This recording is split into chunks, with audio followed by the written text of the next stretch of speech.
Olá, meu povo! Seja bem-vindo a mais uma análise científica do MasterChef. Tô de volta, depois de ter sido substituída excepcionalmente pela Ana na semana passada. Ela cumpriu aqui honrosamente o papel de analisar esse programa tão...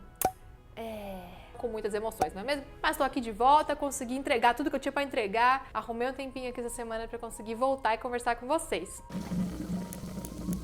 Antes de mais nada, eu queria dizer que nesse episódio tinha uma menina de Tupã, que é a cidade natal da Ana. Tupã, no interior de São Paulo, tipo, no interior, bem no interior de São Paulo. Tinha lá a menina Beatriz de Tupã. Bom, o episódio dessa semana foi a prova da geladeira. E aí nesse episódio foi legal que tinha uma mãe e o filho competindo no mesmo episódio. Tinha também uma menina que já tinha participado antes, que ela tinha tentado entrar, mas se auto-sabotou e não entrou na edição anterior, acho que foi no MasterChef 3 que apareceu ali. Ela tentou servir um rosbife de porco cru. Eles ficaram um pouco tensos. A Paola, inclusive, nem comeu. Acho, na verdade, que ninguém comeu. Carne de porco é um negócio meio complicado de comer cru, porque pode ter uns parasitas. E esses parasitas podem causar doenças bem graves até. Então é uma carne que a gente sempre tem que comer bem assada, né? Bem cozida, assim como a de frango. A única carne que dá pra gente dar uma comidinha mais mal passada é a carne bovina. Peixe pode comer cru, né? Pode comer o filé mignon cru também no steak tartar, mas carne de porco, não inventa moda não, que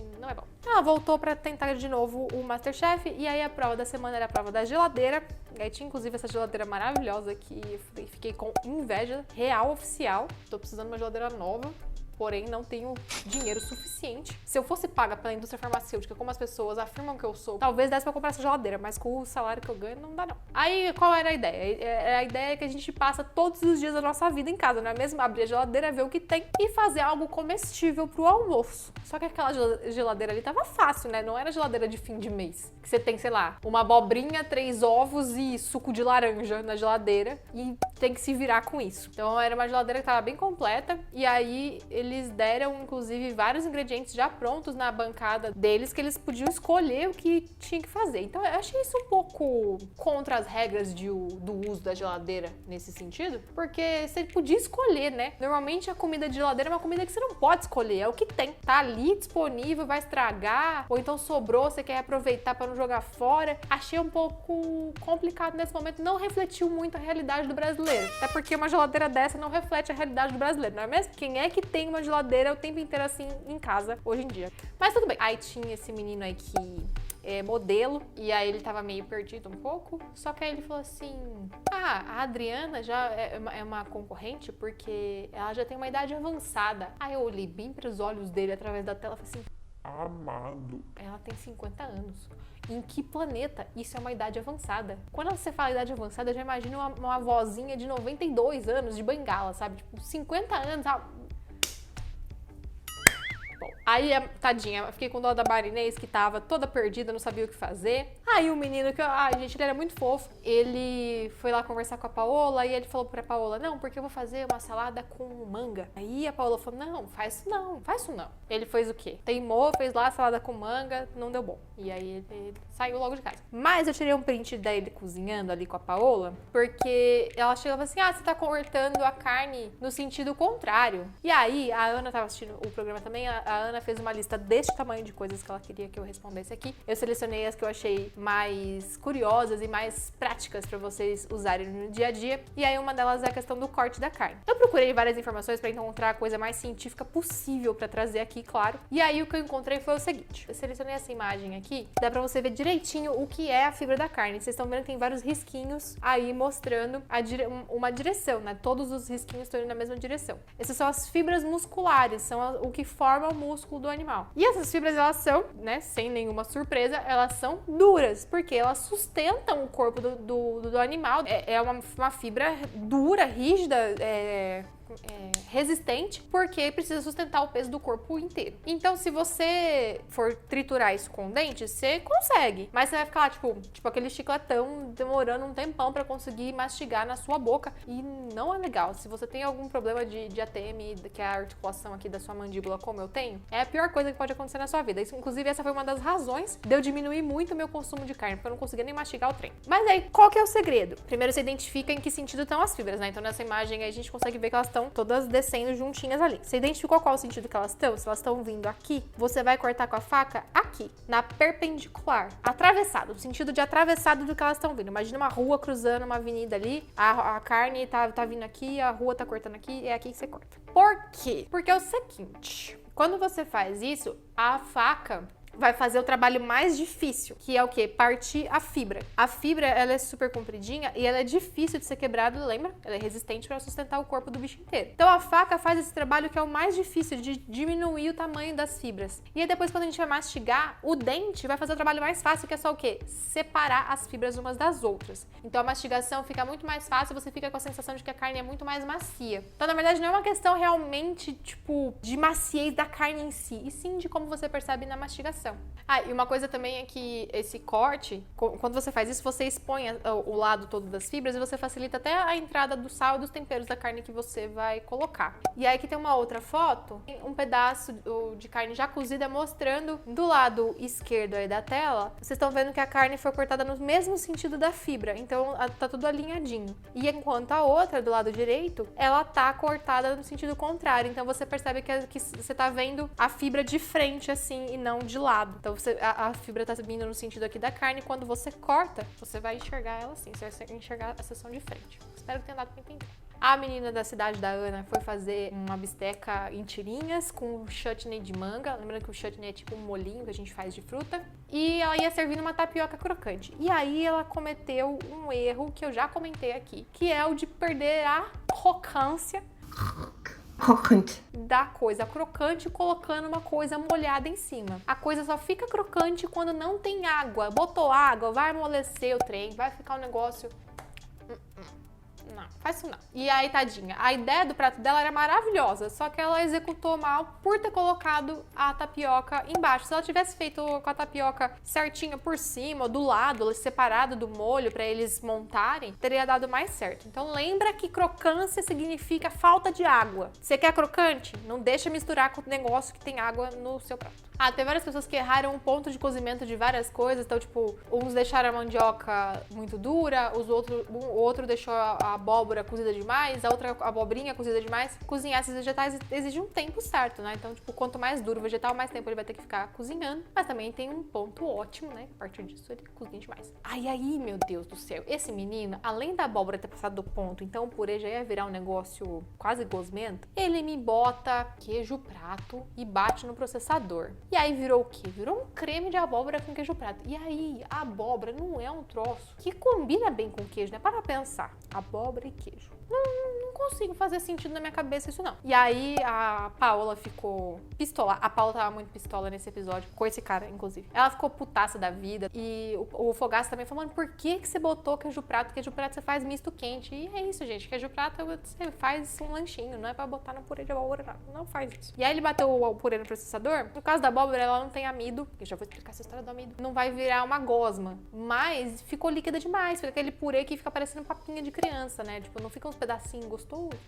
Aí errou tudo, tadinho. Tava perdido. E aí a menina que tava fazendo peixe, ela foi me fazer um molho só de creme de leite. E aí não se faz muito isso, assim, na gastronomia. O creme de leite, ele serve pra agregar coisas, mas não como base, assim, de molhos, né? Ele acaba ficando pouco encorpado. Não é um molho, tipo, não é um molho branco que fica realmente encorpadinho. E aí o que aconteceu? Ele ficou meio aguado. Aí ela cozinhou a abobrinha e tacou nesse molho que já tava aguado. A abobrinha soltou mais água. Aí virou um troço mais aguado ainda. E aí ela acabou perdendo textura. Ficou uma coisa muito mole. A abobrinha precisava ter ficado um pouquinho mais durinha. O que acontece aqui quimicamente e fisicamente? A abobrinha, ela solta água, ela é um vegetal que tem muita água. Então, conforme ela vai cozinhando, ela vai desidratando, essa água vai soltando no meio. Se onde ela está já tem líquido, essa água encontra esse líquido e fica ali, e essa temperatura de 100 graus é mantida. E a água não evapora. E é por isso que fica vários minutos ali no forno e continua aguado, porque ela encontra muito líquido ali disponível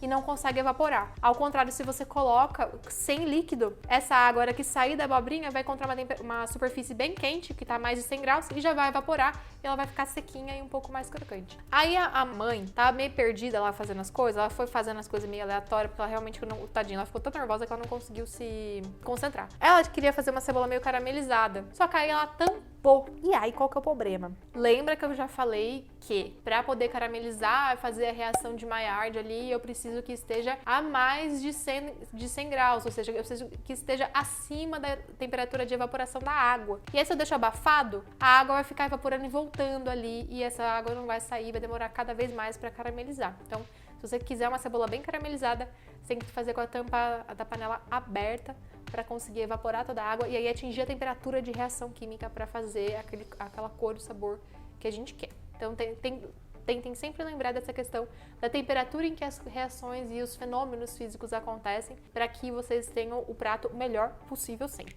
Aí o menino modelo me fez um peixe lá que era tipo uma moqueca com molho de mostarda. Gente, peixe com mostarda até é bom até, é gostoso, mas não é todo peixe, toda receita que funciona. Ele disse que era um molho que ele fazia pra tudo, eu fiquei um pouco preocupado, porque nem tudo combina com mostarda nessa vida. Mostarda é gostoso, mas tudo tem limite nessa vida, meu amor.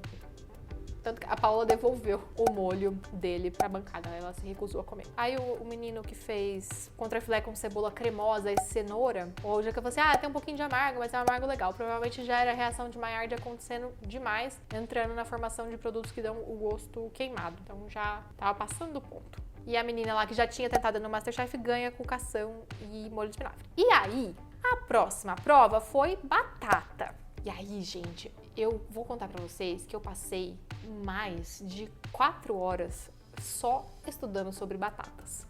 E eu nunca imaginei que eu fosse ter tanta informação para falar de batatas pra vocês. Então a prova era de batata e eles tinham 5 preparos diferentes lá pra fazer, que era o nhoque, a batata duchesse, a batata gratin, a batata rosti e batata frita. E aí cada um tinha que fazer um desses preparos, e a cada preparação da batata era um método de cozimento ou um processo culinário diferente. Bom, e aí o Jacan começa contando um pouquinho da história da batata. Ele fala que a batata nasceu aqui na América do Sul e ela é cultivada aqui há muitos anos, muito antes dos europeus chegarem aqui para colonizar o rolê. Ela foi muito importante na Europa durante a guerra, porque era uma das coisas que alimentaram bastante a população por bastante tempo, porque não tinha outras comidas disponíveis. E existem mais de 5.000 tipos de batata no mundo. E a menina fala assim, mas eu só conheço 3. A maioria das pessoas só conhece as que tem no mercado, né? Que tipo, é a batata mais amarelinha, a mais rosada e a batata doce, que é a mais fácil de encontrar aqui no Brasil em todos os lugares. E aí ele explica que existem 2 tipos de batata no geral, que é a batata que serve pra fritar, que tem menos água, e a batata que serve pra gratinar e tudo mais. E aí eles falam que cada batata vai corresponder a um processo diferente. Aí a menina que ganhou a primeira prova lá, ela pode escolher para as pessoas que cada uma vai fazer. Aí ela dá a batata duchesse pro Rafael. Ele nunca nem tinha visto isso na frente. Confesso também que nunca comi, mas sempre achei super fofinho. E basicamente é só um purê de batata bonitinho e assado. Mas aí, o menino que tinha que fazer a batata gratinada foi fatiando a batata na faca. E o Fogaça falou assim, por que você não usa mandolina? Aí ele, Ele sabe o que é mandolina? Sei. Aí ele, então usa ele. Não, vou continuar na faca. Aí, na verdade, depois o Fogaça foi conversar com ele e falou assim, não, eu não sei, na verdade, o que é mandolina. E aí, o mandolim é só simplesmente um fatiador, que é esse branquinho aqui que eu uso muito aqui em casa, que eu morro de medo de cortar o dedo, inclusive. Bom, eu tenho aqui várias informações sobre batata. E aí, tem alguns fatos curiosos sobre elas também, pra você não achar que é só amido, só carboidrato que tem nessa batata. A batata, na verdade, ela tem pouquíssima gordura e muito pouca proteína, então realmente é basicamente carboidrato e água. Porém, ela tem vitamina C numa quantidade bem considerável. Eu lembro de já ter lido em algum livro desses que contam história de ciência que os navios que tinham batata pra dar pra tripulação, né, na época das grandes navegações e que eles ficavam muito tempo no mar, esses navios eles tinham menos ocorrência de escorbuto, que é uma deficiência de vitamina C, uma doença causada pela deficiência de vitamina C. O único problema é que essa vitamina C, ela é sensível ao calor. Então, o alimento cozido, ele tem uma quantidade menor de vitamina C do que o cru. Não zera totalmente, mas é bem menor. E como não dá pra comer batata crua, a principal fonte pra gente acaba sendo realmente a fruta cítrica, que você come crua e vai ter uma quantidade bem maior de vitamina C. Porém, pra quem não tinha nada de vitamina C, mesmo que fosse a batata cozida ali, na época resolvia bem e de um jeito que evitava que as pessoas morressem. Aí eu descobri que o ser humano ele é capaz de sobreviver 167 dias só comendo batata. Mas é claro que isso não é saudável, porque vai faltar um monte de vitamina e vários outros nutrientes pro seu corpo. Mas assim, caso você esteja numa situação, um dia que você está, sei lá, enterrado num bunker e a única coisa que você tem pra comer é batata, pelo menos por 160 dias você vai continuar vivo. E aí, como eu falei, a gente tem mais de 5.000 tipos de batata no mundo, 3.000 delas só aqui na América Latina. E, na verdade, a gente não usa tudo isso, a gente usa cerca de 400 tipos na culinária ao redor do mundo todo. Só que aqui no Brasil, é muito difícil a gente encontrar batatas muito diferentes. A gente encontra mais ou menos 3 tipos sempre, assim, nos mercados, que são a batata Mona Lisa, que é a batata amarelinha, a batata Asterix, que tem a casca vermelha, e a batata doce, claro, né? Que na verdade não é batata, exatamente. Pode ser que tem alguns lugares que você encontre outros tipos, mas são mais difíceis de serem encontradas. Normalmente, elas são divididas em 3 categorias. Já que eu falou ali que tem batata de fritar e batata de gratinar, mas é um pouquinho mais complexo do que isso. A gente divide sempre entre as que têm muito amido, que são chamadas de batatas farinhentas, porque elas têm uma textura de coisa de farinha, assim, tipo um bolo que esfarela. As que têm médio amido, que são as multiuso, que você serve pra tudo. E as que têm pouco amido, que também são chamadas de cerosas. As que a gente encontra aqui no Brasil mais fácil, que são a Mona Lisa e a Asterix, elas são as duas do tipo multiuso, então elas têm uma concentração de amido ali mediana. Então elas servem para praticamente tudo. As que têm muito amido, elas têm entre 20 e 22% de amido na composição delas, e elas são muito boas para fazer purê e para fazer assada ou frita, porque nessas 3 condições, no purê ela vai ficar bem cremosa, na assada e na frita vai ficar com a casquinha de fora crocante e com meio macio e saboroso para comer. Mas ela não serve muito bem para quando você precisa cozinhar a batata precisa manter a forma, sabe? Tipo, quando você vai fazer salada de batata, ou então aquela salada de legumes que vai batata no meio, ou então a maionese que vai batata picada, assim, ou então alguma sopa que vai batata picadinha. Essas batatas que tem muito amido, elas vão desmanchar quando estiverem nessas preparações, não vão conseguir manter o formato, então vai ficar uma coisa que não é muito agradável. E aí, como eu falei, o termo técnico para elas é farinhenta, ou seja, extremamente científico, né? As batatas que têm quantidade média de amido, tem entre 18 e 20% de amido, elas são multiuso e aí são a Mona Lisa e a Asterix, que são super fáceis de encontrar e servem realmente para tudo. Dá pra fazer purê, dá pra fazer frita, dá pra fazer assada, dá pra fazer picada, dá pra fazer salada. Realmente ela consegue ser o multiuso em todos os aspectos. E aí as que têm pouco amido, elas têm entre 16 e 18%. E elas são muito boas para fazer as saladas e as sopas e qualquer coisa que tenha que manter o pedaço de batata inteiro cozido. Porque como elas têm pouco amido, elas não desmancham muito, então elas conseguem manter e ficar bonitinhas. E elas são bem mais consistentes. E elas também são bem boas para fazer batata frita, porque elas não vão ficar murchas. Porém, esse tipo não é recomendado para fazer purê, porque ela não consegue ficar cremosa. Elas têm pouca água e muita amilopectina, que é a molécula de amido que deixa as coisas mais consistentes. Para ficar mais fofinho, tem que ter mais amilose, que é o outro componente do amido que eu já expliquei em vídeos anteriores. Então, se você está assistindo esse vídeo e você mora fora do Brasil, provavelmente você consegue encontrar outras variedades de batata que a gente não tem aqui, que vão cair em algumas dessas categorias. O ideal é sempre você pesquisar qual delas tem mais ou menos amido para encaixar direitinho na sua receita.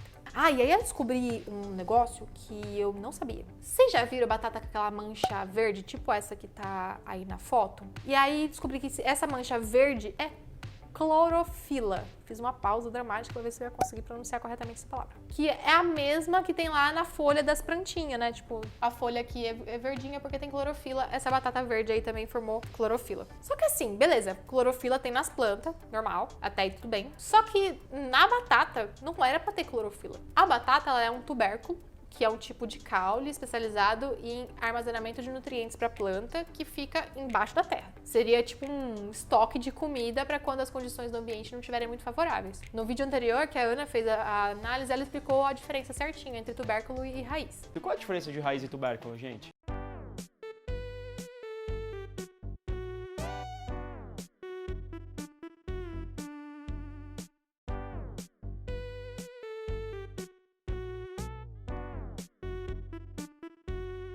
Bom, o tubérculo, ele na verdade fica embaixo da terra, onde não tem sol. Só que quando o tubérculo é exposto ao sol, ele recebe um sinal para começar a produzir clorofila, que aí é o que fica verdinho. E a clorofila em si, ela não é tóxica, ela é completamente inofensiva. A gente come as plantinhas com clorofila o tempo inteiro. Mas a presença da clorofila na batata, ela pode sinalizar a presença de uma toxina que chama solanina, que é uma toxina que vai proteger a batata contra insetos e bactérias. Só que ela pode ser tóxica para os humanos. Mas, pois bem, eita, é o meu pai. Ai, Senhor da glória. Embora a maioria das pessoas vai passar ilesa por comer pequenas quantidades dessas toxinas produzidas na batata, algumas pessoas podem reagir mal e passar mal.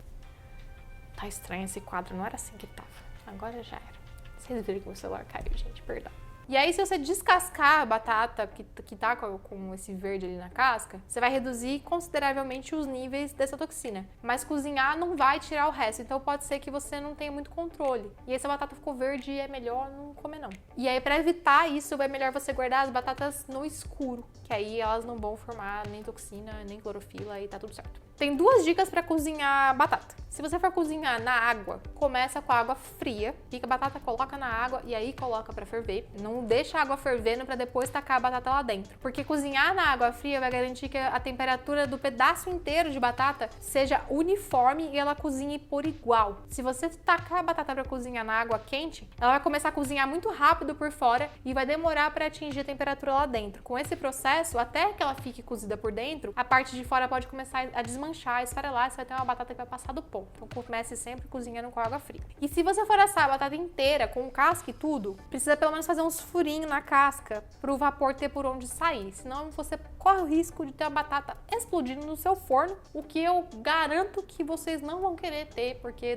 faz uma sujeira que não é legal de limpar. Bom, e aí por fim, antes de dar uma última explicação científica sobre os purês, eu quero só falar rapidinho da batata doce, que na verdade não é batata, porque não é um tubérculo, ela é uma raiz. Ela recebeu esse nome de batata doce, mas cientificamente ela é uma coisa diferente. E aí tem muito tipo de batata doce. Tem várias cores, tem branca, tem amarela, tem laranja, tem roxa, sério, tem muita batata doce diferente. E ao contrário das batatas, a batata doce, ela é rica em fibra, fibras são partes dos vegetais que a gente consegue comer, né, que são comestíveis, mas que a gente não consegue digerir. As fibras, elas passam ilesas pelo nosso trato, né, do estômago pro intestino, ela sai lá, só sai. E aí, como a gente não digere, a gente não consegue extrair caloria dessas fibras, então elas não mudam nada no nosso peso, por exemplo, porque elas não têm a energia que a gente consegue aproveitar. Mas elas têm várias outras funções, e aí 2 principais são melhorar justamente o trânsito intestinal, porque elas passam ali e elas vão absorvendo água enquanto elas passam, então isso facilita o movimento do intestino. E elas também servem de comida para as bactérias boas do nosso intestino, então elas favorecem muito a nossa saúde em vários aspectos. Então, fala de comer fibra, tá bom? Bom, a batata doce também tem mais vitaminas do que a batata convencional e ela é bastante consumida como uma fonte de carboidrato saudável. E ela ganhou fama de ser um alimento predileto de quem quer ganhar massa muscular, tipo os maromba aí que você conhece na vida, que come frango com batata doce de café da manhã. Só que precisa ficar muito claro que, assim como qualquer outro alimento, a batata doce não faz ninguém emagrecer. O que ela faz é aumentar um pouco a saciedade depois de comer, porque justamente por conta dessas fibras que ela tem, a digestão da batata doce é muito mais lenta, acontece muito mais devagar. Isso vai resultar em menos açúcar disponível no sangue de uma vez só, né? Que isso a gente chama de índice glicêmico. Então a batata doce tem um baixo índice glicêmico. O açúcar dela ele vai sendo liberado aos poucos no sangue. E aí o seu corpo demora mais para sentir fome e você acaba comendo menos. Então nesse aspecto ela pode ser uma boa aliada no emagrecimento, mas para funcionar tudo isso precisa estar aliado a uma dieta equilibrada. Não adianta jantar lasanha, sorvete, brigadeiro, tomar café da manhã com Coca-Cola, pizza e etc. E aí almoçar uma batatinha doce com frango e assim, agora vou emagrecer. Que aí não vai dar certo, né? Você tem um negócio ali equilibrado para conseguir manter o peso. Bom, de resto, tirando essas diferenças nutricionais, a batata doce dá para fazer, você pode fazer a batata doce do mesmo jeito que você faz a batata. Cozida, assada, frita, purê. Só precisa ter em mente que ela é doce, né? Então ela vai alterar o sabor. E por conta das fibras que ela tem, o purê não vai ser um purê lisinho, vai ser um purê com alguns fiapos. Então não dá para fazer a batata duchesse, por exemplo, que é uma batata que exige um purê bem lisinho. Vai ficar meio feio, não dá para recomendar não. Mas dá para fazer um nhoque suave, adoro, inclusive vou fazer amanhã. Já tô ficando com água na boca. Bom, e aí pra finalizar essa história enorme de batata, vamos falar de purê, porque o purê ele é um negócio que às vezes dá uns perrengues assim nos cozinheiros. E a gente vai entender aqui de uma vez por todas por que você não faz purê de batata no liquidificador ou no processador, mas que dá pra fazer outros purês nesses instrumentos culinários. Eu já falei aqui em alguns vídeos que o amido é armazenado nas células da planta como pequenos grânulos. E eles ficam lá dentro das células guardadinhos. E esses grânulos incham quando eles são cozidos em água. E agora eu finalmente encontrei uma foto para mostrar isso para vocês. É uma foto de microscopia eletrônica que enxerga, tipo, dentro lá da estrutura da planta. E aí eu vou conseguir explicar direitinho para vocês essa questão do purê. Vocês estão vendo uma estrutura que lembra uma colmeia. Então tem várias casinhas, umas ligadinhas nas outras. E dentro dessas casinhas vocês estão vendo várias bolinhas, várias bolotas. As casinhas são a célula da planta e as bolotas são o grânulo de amido. E aí na outra foto do lado, esses grânulos parecem que eles dominaram tudo, que eles estão todos um encostadinho no outro. Eles estão inchados depois de cozidos. E aí parece que não tem mais célula ali, mas a célula ainda tá ali. Ele só tá ocupando todo o espaço da célula, por isso que a gente não consegue mais ver a casinha bonitinha. E aí esses grânulos de amido inchados, se eles se romperem por completo, eles vão deixar o purê com um aspecto de cola. Vai virar tipo uma gosma, tipo um slime. E aí, por isso, para fazer um purê de batata com a textura certa, você não pode mexer demais, porque senão você vai romper as células e romper esses grânulos de amido que estão bem inchados. Eles são muito fáceis de serem rompidos. A liberação do amido desses grânulos vai fazer com que eles gelatinizem. E isso é o que dá a textura cagada. Você, para fazer o purê, é só misturar o suficiente para amassar a batata e incorporar a manteiga ali, um pouquinho de leite ou creme de leite que você estiver usando. Se você mexer além, vai ficar zoado. E isso também vale para batata que foi cozida demais, porque cozinhar demais vai separar as células umas das outras e separar as células dos grânulos. E eles vão ficar livres, leves, soltos para conseguir ficar disponíveis para gelatinizar e dar a textura zoada. Só que o amido não é vilão.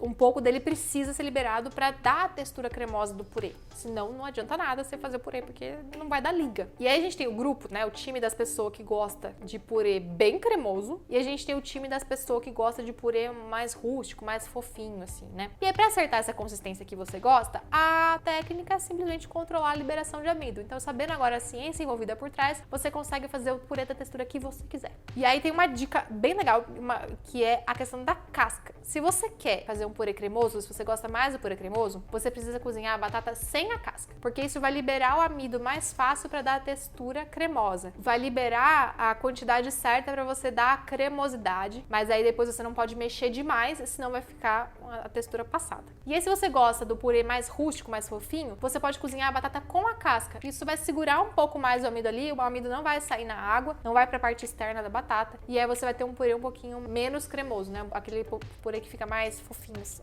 Eu gosto mais do purê fofinho. Não gosto muito daquele cremoso, eu acho meio esquisito. A não ser que seja o aligot. O aligot que tem o queijo misturado, aí eu gosto. Bom aligot, gosto. Ó. Então lembrando, quanto mais mexer a batata, mais amido libera, então aí você consegue manejar ali o quanto você quer de cremosidade pro seu purezinho.